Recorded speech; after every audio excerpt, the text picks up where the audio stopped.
Aloha, and thank you so much for joining me again. Today we're going to be taking a look at Ali'iolani Hale, which in Hawaiian means House of Heavenly Kings. That's what it says on the internet. However, I'm not fluent in Hawaiian, but I do know a tiny bit. And I know Ali'i means king, O is of, Lani heaven, so it actually translates to King of Heaven, I think. Anyway, this building has a very interesting backstory, said to have been built between 1882 and 1884 by Thomas Rowe, R-O-W-E, supposedly built as a palace for King Kamehameha V. However, he decided, although it was designed to be a palace, it says that he realized that the Hawaiian government desperately needed a government building, so when he ordered the construction of Ali'iolani, he commissioned it as a government office instead of a palace. I believe he had this building converted into a government building, and it was probably a palace previously. And let's talk about this crazy backstory behind the statue of Kamehameha the Great in front of Ali'iolani Hale, said to have been commissioned by Thomas Gould, Gould. This was the second statue that Gould was commissioned for. The first was cast in bronze in Florence, Italy, and placed on a Hawaii-bound German vessel in Bremen. And in November of 1880, the entire cargo along with the statue went down off the Falkland Islands. Then, remarkably, 2 years later in 1884, believe it or not, a British ship arrived with the statue on board.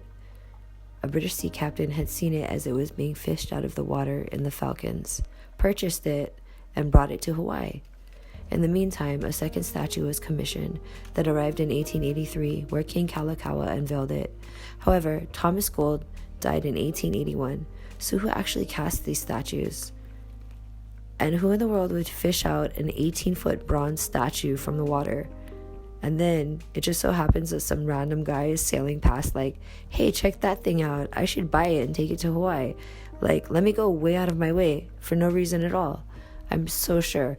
Anyway, the historical records here seem to be lacking and in some cases completely made up.